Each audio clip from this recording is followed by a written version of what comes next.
Hello and welcome to this week's lecture. Before we start in the lecture, I just want to mention that I'm going to be grading the discussions. I'm trying something new so that you get feedback throughout the semester.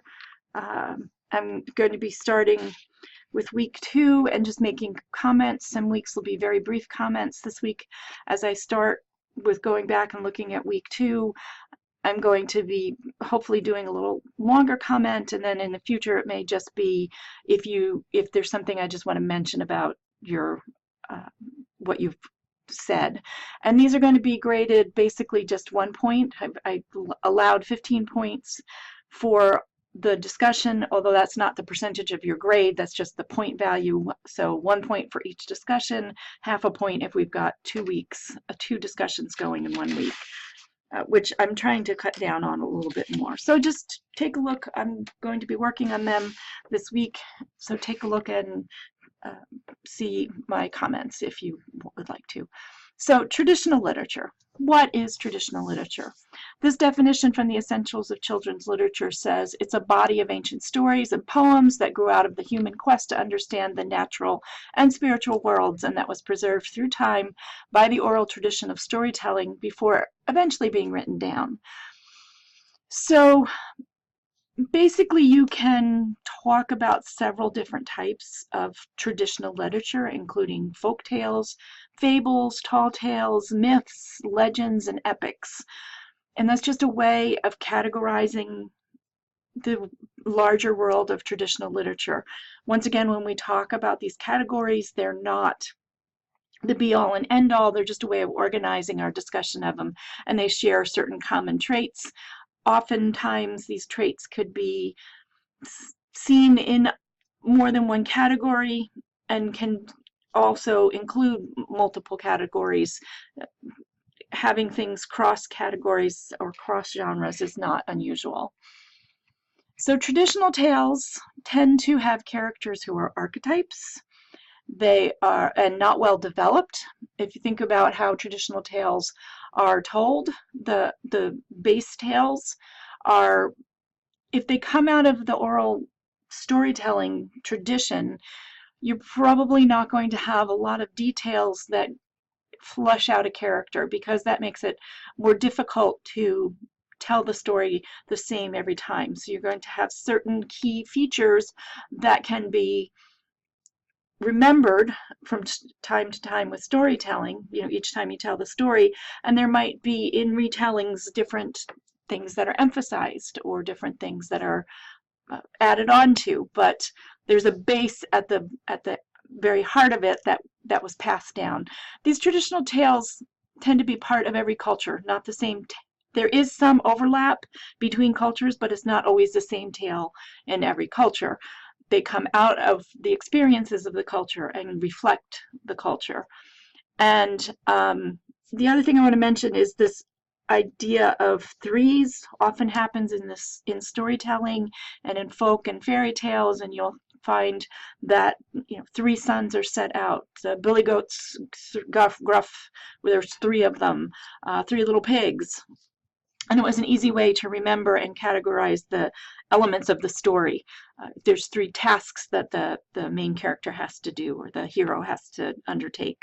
So this idea of threes is just a way of organizing the story for remembering it when you're telling it out loud and it's not written down. So folk tales are basically these basic stories that were handed down over the years, brief stories, simple plots, simple characters, and happy endings are some of the features of those. When we get particularly to fairy tales, although beast tales also, there have been retellings that are more take the base folk tale or fairy tale and embellish it and write something deeper and with more details that you wouldn't find in the basic folktale, but that are built on the folktales. So for purposes of talking about different kinds of folktales, we'll talk about cumulative, pourquoi, beast tales, trickster tales, noodlehead or numbskull tales, and finally fairy tales, which some people categorize under folktales. So the cumulative is somewhat like the predictive, where things build on each other. So in this case, there was an old lady who swallowed a fly, hole in the bucket. This is the house that Jack built. You can see that there's a basic uh, sentence, a basic idea that keeps getting repeated and added onto. So you can see how that really lends itself to oral storytelling. Pourquoi tales are tales that explains why something is the way it is. Why tiger has stripes mostly has to do with animals, explaining some natural phenomenon. So why mosquitoes buzz in people's ears is a very famous one, a Caldecott Award winner. And the tale goes that mosquitoes didn't used to buzz, but talked and talked, and a series of events led them to buzzing and not talking anymore. Beast tales. Animals talk usually in beast tales and usually show human foibles and weaknesses. Characters overlap with fables. The beast tales and fables are often together. For example, the tortoise and the hare, it could be considered a beast tale. The ant and the grasshopper, which are shorter fables, are can be a category of beast tales, or you could look at fables on their own. We talked about Aesop's fables in a previous lecture. I think we talked about Aesop's fables. So the Three Little Pigs and Charlotte's Web could also be considered a beast tale because we have talking animals showing human foibles and weaknesses. Trickster tales. Uncle Remus is an early trickster tale. Also Anansi the spider and Coyote. These are beasts or people who outsmart opponents who appear to be stronger, smarter, or more powerful than the trickster. Often humbles them or teaches them a lesson or gives them a comeuppance. Uncle Remus can be problematic. Some of the early versions are very racist, but this one by Julius Lester, who was an African-American writer, is told from an insider's perspective. And the illustrator, Jerry Pinkney, is also African-American. So if you're going to choose to have something like Brer Rabbit or Uncle Remus in your collection, you want to make sure that it's told from an authentic perspective and from within the culture, and that it's not racist. You have to watch out for some of the Anansi ones too, with the same problem, and Coyote with Native American. It can be abused or not told from within the culture. Noodle-headed can be very fun. Just they're things like the Epossumundus, who takes everything literally. This is a muddle-headed possum and goes off to do things. Think about Amelia Bedelia taking things literally and getting confused and getting everything wrong. So these are those kind of tales. There was one, the cat with the pot on her head, that I used to read my kids that they really liked. And, you know, the characters are trying their best to do things right, but things come out all muddled. Now, fairy tales, you can look at them as standalone, but they still do come out of this tradition of an oral tradition. You have the original stories were handed down over the years, and they're brief stories, simple plots, mostly happy endings, although not always with fairy tales. And you have something like Rapunzel. This is a gorgeously illustrated Rapunzel by Paulo Zielinski, which also was a Caldecott Medal winner. This is a newer one, Rise of the Jumbies. This has West African and Caribbean mythos involved in it, and reaching back to those folk and fairy tales. And Tracy Baptiste, this is the second book in the series, comes from that culture. She was raised in the Caribbean, has Caribbean background, so she's learned these and been grown up with some of the elements. She's changed them a little bit, but having grown up with the elements, there's something more authentic about that than not having grown up with them. Then we can talk about fractured and fairy, and folk tales. And this was huge when this book came out, The True Story of the Three Little Pigs. I don't know if you know this. It changes, there's changes to the characters, the setting, the point of view, or the plot. This one particular tells the story from the point of view of the wolf and what his supposed motivations were, and that he kind of got a bad deal because he was just going to borrow a cup of sugar to bake a cake for his granny. So fractured folk and fairy tales are a whole category. I haven't seen as many of these come out recently as there was a point there where you got a ton of them. Multiple retellings. So Cinderella can be traced back to the 7th century, but a similar story to Cinderella appears in various places around the world, and there's many retellings of them, some better than others, but you can see that in 1990 we had a Chinese retelling, an Egyptian one, a Native American retelling, an African retelling by John Steptoe. There's an award named after him now. I think the illustrator, I think it's the John Steptoe Coretta Scott King Illustrator Award or something like that. Indonesian and French, which is actually where we probably know it best from, the original Cinderella in that Charles Perrault book of collection of folk and fairy tales. Rumpelstiltskin. These are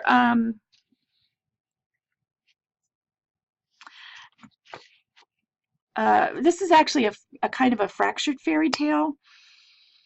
It's told from a different perspective. Vivian van Velde, I really like some of her work. She begins with pointing out some of the plot problems with the original, with what we know of the Rumpelstiltskin problem and the Rumpelstiltskin tale, some of the holes in the Rumpelstiltskin tale. And then she proceeds to tell, I think there's 6 or 10 different versions of Rumpelstiltskin that address those problems in different ways. So often retellings like this address change the plot, differing perspectives, and often strong female leads. For example, Sleeping Beauty. This is a wonderful, this takes the basic Sleeping Beauty, which you could tell in just a couple of sentences or extend it a little more, into a rich and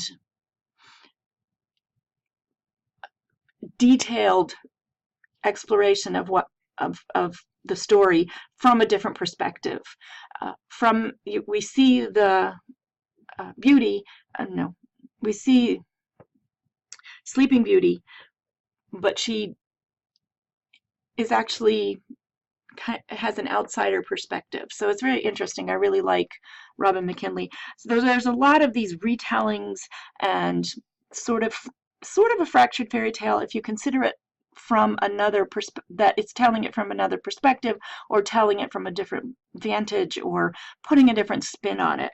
There's been some recent ones too that have been very good. I've been seeing The Rise of the Jumbies is a newer one.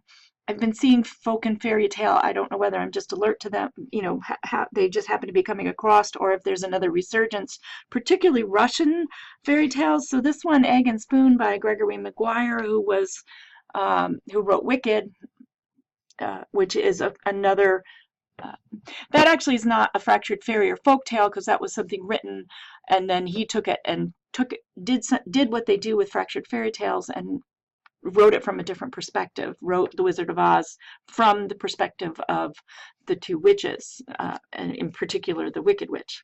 But this one is a Russian folk tale about Baba Yaga, her house with chicken legs, and in this tale we also have kind of a Prince and Pauper thing going on, where 2 girls, one from a starving village in Russia and another from the nobility, accidentally change places, and it recounts their adventures. One goes off with Baba Yaga and the other travels with a nearsighted noblewoman. The poor girl gets on a train with a poor nearsighted noblewoman, and they have to help Baba Yaga save Russia. And then there was this Vasa in the Night, which also involves Baba Yaga, but a retelling of the tale of Vasilisa the Beautiful, which I had not really heard of until I read this novel. the nights getting longer in Brooklyn, and the only store open at night is one on chicken legs. So you see we have elements from from Baba Yaga and House with Chicken Legs, but in this case it's a store that's open in Brooklyn. Baba Yaga runs the store and decapitates shoplifters hanging their heads outside the store on stakes. You can tell this is a teen book. This is a much darker take on the old fairy tale in a modern urban setting. You can almost say this is horror and fantasy and folktale, because it includes those elements of those classic folk tales from Russia. So you can see how these folk tales continue to live on and have new life. Either they're retold in picture books, you still see new versions of, I don't know, Three Little Hens, the Three Little Hens, the Three Little Pigs come out, and to retellings as rich and varied as this, where it has pulled it into the modern times. We'll see that with fantasy too when we talk about urban fantasy. And again, we're crossing over genres in that we're talking about this as traditional literature, but certainly could be classified as fantasy. So fables, I mentioned them in the beginning, they're brief, didactic. Aesop's is the classic fables, abstract themes, and a moral.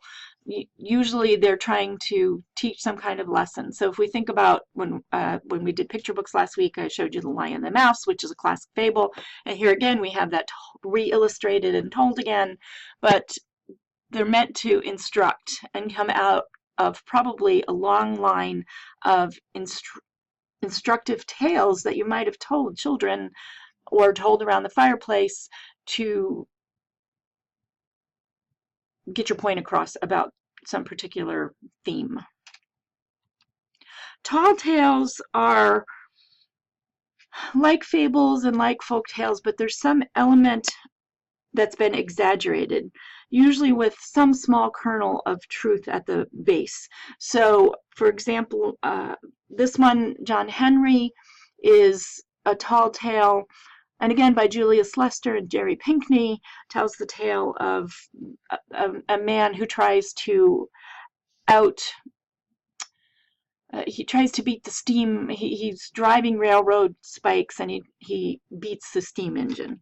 What's interesting is there was a book by National Geo that talked about that kernel of truth in this particular tall tale, that there may have been somebody known for being particularly fast in driving these spikes in. Each railroad tie had to be held down by spikes, and it was done manually until the advent of steam, a steam machine that could do it much faster. But there was some interesting things in this that could have provided the core of this tall tale. Other tall tales include Paul Bunyan with Babe the Big Blue Ox. This is Sally Ann Thunder Ann Whirlwind Crockett. Stephen Kellogg went through a time where he did a lot of these retold these tall tales. Johnny Appleseed is sometimes told as a tall tale, although the truth in his tale is more easily determined. We know that there was somebody planting apple trees, but the amount of trees and where he went and how he got there is sometimes exaggerated. So legends are supposed to be historical, but not completely verifiable. Again, there may be a core of truth. King Arthur, and I think I spelled that wrong. I spelled King Arthur wrong. King Arthur. I was typing author instead of Arthur. King Arthur, there may have been a king that existed. The tales are told in the time of chivalry and knights and so forth. There may have been somebody like King Arthur that existed in the early 800s and was the king of one of the very small kingdoms in Britain, and was fighting against Vikings and other invaders. But later on, the story was retold and took on the characteristics of the present time, and so that's how it's come down to us. Robin Hood is another one that may have had some kernels of truth in it, but the way we've gotten the story that we have now, are not necessarily what they've been changed so much that we wouldn't really see the person in that time that as they actually might have existed. Myths include creation myths, gods, Greek, Roman, Nordic, etc. The Lightning Thief, Rick Riordan did these series of very popular books, The Lightning Thief, and went on to do the Olympians. These were the gods from Olympus. I believe he's also got a Nordic group, and it's actually, I think these tell the story of the children of the gods. You can see how popular that is too in movies, with Thor being one of the Avengers, so his story is being told in series of movies. And Roman gods have always been popular as mythical characters, and so it's an interesting series. They are retold, and go draw on beliefs, and actually religious beliefs, of people who lived a long time ago, which I think is interesting. But we've taken them and turned them into fantasy. And actually, some of the myths, when we think about how these were the gods that people worshipped, if you think about the Roman gods, they were actually worshipped at that time until the Christian religion came along.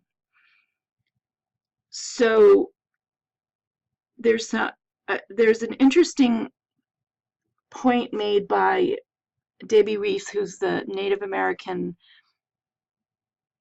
scholar that I introduced you to, that a lot of the Native American myths, which are their creation and religious myths, have been appropriated, much like these myths have been appropriated and are being told and used by people from outside of the culture, and classified as stories rather than as mythical stories rather than religious stories. So we have the things that reflect the creation myths of Native Americans appearing in 398.2, whereas things that reflect the Bible, which, like the Noah's Ark, might appear in the religious section. And it's interesting, she posits that maybe they should both be in the same section. Now, it's interesting because I don't think myths such as the Nordic myths or the Roman or Greek, there's really not followers of these religions anymore, and it's not part of the creation stories or the religious stories that are practiced by people today. But Native Americans still live